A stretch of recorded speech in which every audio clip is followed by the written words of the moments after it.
사무엘상 17장 48절에서 54절입니다.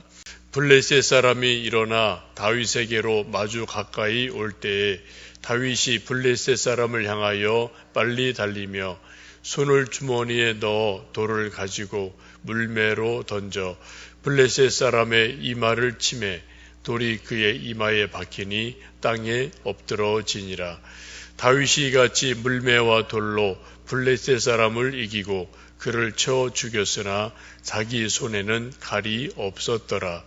다윗이 달려가서 블레셋 사람을 밟고 그의 칼을 그 칼집에서 빼내어 그 칼로 그를 죽이고 그의 머리를 베니 블레셋 사람들이 자기 용사의 죽음을 보고 도망하는지라. 이스라엘과 유대 사람들이 일어나서 소리 지르며 블레셋 사람들을 쫓아 가이와 에그론 성문까지 이르렀고 블레셋 사람들의 부상자들은 사하라임 가는 길에서부터 가드와 에그론까지 엎드러졌더라. 이스라엘 자손이 블레셋 사람을 쫓다가 돌아와서 그들의 진영을 노략하였고 다윗은 그 블레셋 사람의 머리를 예루살렘으로 가져가고 갑주는 자기 장막에 두니라. 아멘. 싸움에는 다양한 차원이 있습니다. 쉽게 볼 수 있는 것이 말싸움이죠. 우리 집에서 친구들 사이에 말싸움을 하기도 합니다. 설전이라고도 하죠. 특별히 정치인들 매일매일 국회의사당에서 신문 통해 텔레비전 통해 계속 치고받는 설전을 주고받는 말싸움이 우리 삶 가운데 있죠. 또 눈싸움이 있습니다. 복싱 선수들 처음 게임 시작하기 전에 서로 인사할 때 서로 눈에 아주 힘을 주고 상대방을 노려보죠. 그래서 기선을 제압하기 위해서 눈싸움할 때가 있습니다. 또 실제로 주먹을 치고받는 그런 싸움도 뒷골목에서 있고 또 링에서도 있죠. 요즘은 경제 전쟁이 아주 치열해서 미국 또 중국에서 환율, 관세 이런 거로 여러 가지로 아주 심각하게 치고받는 그런 싸움들이 있습니다. 그래도 뭐니 해도 싸움하면 실제 전쟁이죠. 실전이죠. 지금 이 다윗과 골리앗은 처음에 말싸움을 하다가 이 어린 놈이 막대기 하나 가지고 나한테 오느냐, 나를 개로 취급하느냐, 또 그랬더니 다윗은 또 말로 치고받죠. 이 할례받지 못한 놈이 하면서 또 서로가 말싸움을 이렇게 저렇게 하다가 이제는 실제로 총칼로 싸우는 실전에 들어가게 됩니다. 골리앗을 보시면 어제 우리 말씀 보신 것처럼 키가 크니까 자기 앞에 부하가 큰 방패를 들고 있고요. 또 골리앗이 투구 갑옷을 입고 긴 칼, 단창 이런 것으로 완전 무장하고 전장에 나옵니다. 반면 다윗은 양치기 옷을 입고 손에 막대기 하나 들고 허리에 돌멩이 5개 들어간 그런 가죽 부대 제구를 놓고 물매를 들고 그리고 전쟁에 돌입하게 됩니다. 객관적으로 보면은 골리앗이 이길 것이 뻔하죠. 무기나 전쟁 경험이나 힘이나 여러 가지에서 골리앗이 이길 수 있는 조건이지만 우리가 잘 아시는 것처럼 결과는 정반대로 나타납니다. 우리 49절 말씀 다시 한번 읽습니다. 손을 주머니에 넣어 돌을 가지고 물매로 던져 블레셋 사람의 이마를 치매 돌이 그의 이마에 박히니 땅에 엎드러지니라. 아멘. 너무나 우리가 잘 아는 것처럼 이렇게 전쟁이 시작이 되고 실전에 돌입하게 되었을 때 다윗이 빨리 다름질하면서 자기 돌멩이 5개 중에 하나를 꺼내서 물매에 놓고 돌리다가 그것을 휙 이마를 향해 던졌습니다. 근데 묘하게도 그 돌멩이 하나가 허공을 슉 날아가다가 골리앗의 이마에 딱 맞아버리죠. 여러분 이마가 어디 맞았을까요?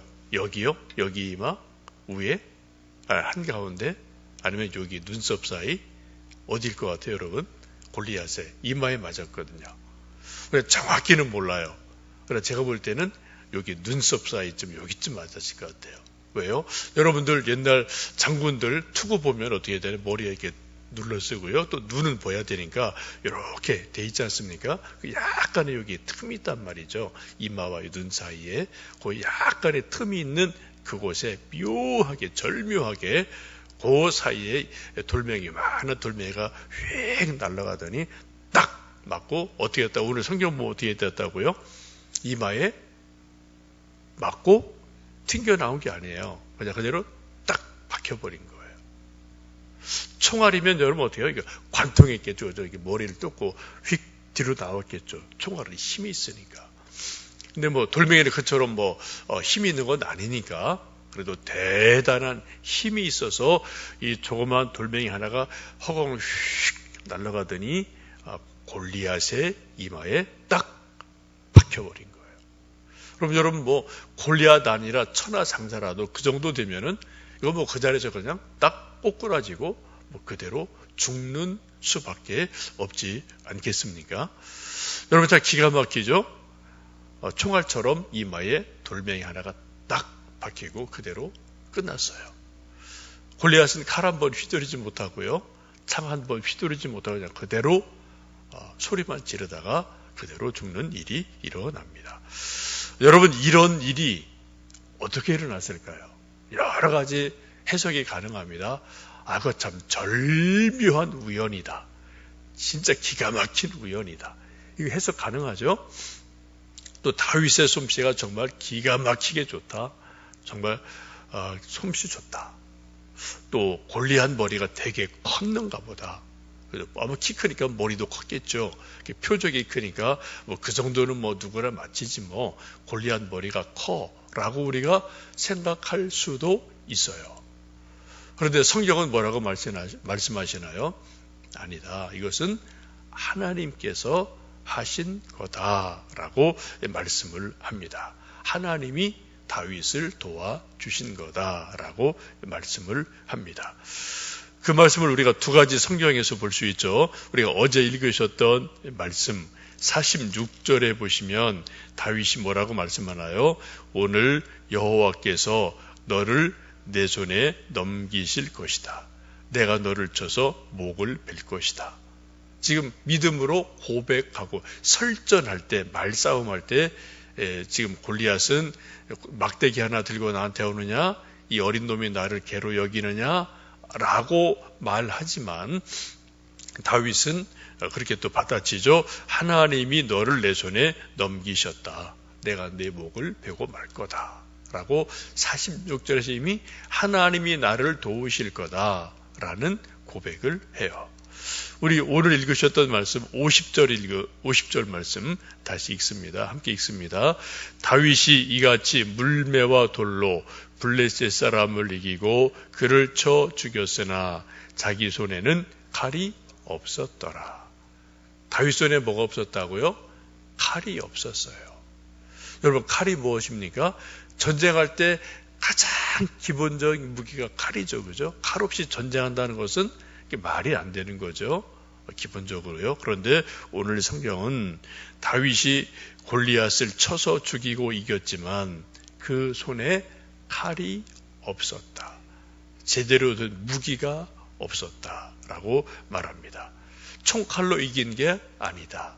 그럼 누가 이기게 하신 거예요? 하나님께서 이기게 하신 것이다 라고 성경은 분명히 말씀합니다. 우리도 인생을 살다 보면 인생의 묘미, 인생의 격변, 인생의 변수, 수많은 일들이 저나 여러분 다 있으십니다. 이때 우리가 분명히 말씀 통해 아는 것은 전쟁에서 살고 죽는 것, 또 인생에서 이기고 지는 것, 이 모든 것들이 우리 인간의 노력에도 분명히 영향이 있어요. 열매 맺습니다. 우리가 늘 하늘만 바라보고 있을 수는 없죠. 우리가 일하고 공부하고 우리가 또 애를 써야 돼요. 그러나 결정적인 마지막 승부처는 뭐라고요? 하나님이 해 주시는 거다. 하나님이 하시는 거다라는 거죠. 여러분 다윗이 그냥 가만히 서 있는 거 아닙니다. 돌멩이 던졌어요. 그죠? 나름대로 자기 최선을 다해서 그 골리앗의 이마를 정확히 나름대로 보고 또 팔을 휘두르고 그리고 어느 순간 딱 순간에 돌을 던져버렸죠. 그래서 그 돌이 날아가서 골리앗을 치게 됩니다. 이것을 요즘 우리 말로 말하면 내 손에 돈이 하나도 없는데 하여튼 묘하게 무엇을 내가 정말 원하는 것을 얻게 된 적이 있어요. 뭐 집을 산다든지 차를 산다든지 이거 모두가 선물할 수 있고 그런 일들이 일어날 수 있죠. 그죠? 또 내게 어떤 백도 없고 힘도 없어서 이거는 정말 내 힘으로 풀어갈 수 없구나 라고 절망할 때가 있는데 근데 어떻게 기도하고 또 하나님 바라보고 은혜 주셔서 뭔가 문제가 정말 심각한 문제가 해결된 일이 저도 있고 여러분도 있으시거든요. 우리가 또 건강하지 못하지만 나름대로 하나님께서 은혜 주셔서 큰 일을 감당하고 일상을 살아가거든요. 또 내가 실력이나 조건으로 봐서는 도저히 내가 저 사람 이길 수도 없고 이 문제 해결할 수도 없는 그런 연약함이 분명히 나한테 있는데 어떻게 하나님 은혜 안에서 시간 지나고 보니까 해결이 돼 있어요. 그죠? 뭐 해결이 돼 있고 이미 그것을 넘어가 있는 그런 내 모습을 우리가 종종 볼 수 있습니다. 여러분 우리가 인생을 돌아보면 내 힘으로 하는 것도 많죠. 내가 공부 열심히 해서 합격했습니다. 내가 또 밤새워 공부하고 땀 흘려서 뭔가 만들어냈어요. 이런 거 많아요. 해야 돼요. 그러나 가만히 보면 내가 노력해서 얻은 것보다도 하나님께서 은혜로 선물로 주신 것이 훨씬 더 크다. 훨씬 더 많다. 이런 것을 우리가 세월 지나갈수록 깨닫게 되고 의지하게 됩니다. 분명한 것은 사람의 힘으로 얻은 것은 오래 가지 못합니다. 일종의 유통기한이 있어요. 1년, 10년, 몇 년 가면 그것도 내 손 다 돌고 떠나는 거죠. 여러분 과자나 음식도 유통기한이 있는 것처럼 우리 사람이 얻은 것은 뭐 돈, 건강, 지식 다 이것도 유통기한이 있습니다. 여러분 지식도 저도 뭐 이렇게 선배들 이렇게 보고 알고 그러는데 연세 아마 70, 80 되면은 그분들도 기억력이 가물가물하니까 뭐 이제 그렇게 공부 많이 한 분들도 이게 별로 그냥 오락가락 하시는 게 있더라고요. 여러분 유통기한이 다 있는 거예요. 인간이 내가 얻은 거는요. 그러나 하나님이 주신 것은 여러분 유통기한이 없습니다. 영원합니다. 그 대표적인 게 뭐예요? 구원이에요. 구원 우리가 얻은 거 아니죠. 그죠? 하나님이 전적으로 주시는 은혜예요.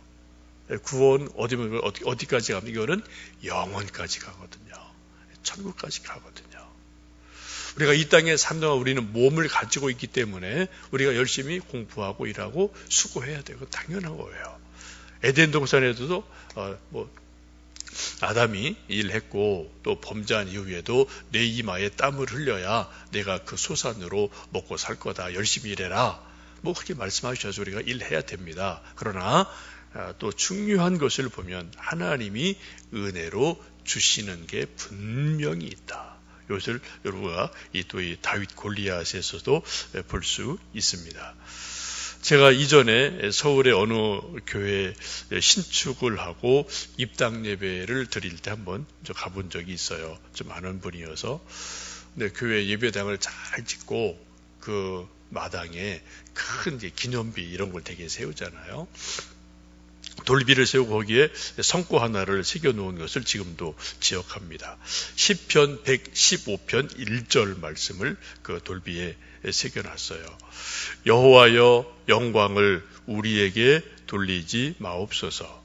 우리에게 돌리지 마옵소서. 오직 주는 인자하시고 진실하심으로 주의 이름에만 영광을 돌리소서. 이게 그 교회 예배당 새로 짓고 입당 예배 드리면서 감사한 마음을 돌비에 이렇게 시편을 써 놓았습니다. 여러분 이게 무슨 말입니까? 하나님 영광을 우리에게 돌리지 마세요. 목사한테 돌리지 마세요. 장로한테 돌리지 마세요. 헌금 많이 한 김권사한테 돌리지 마세요.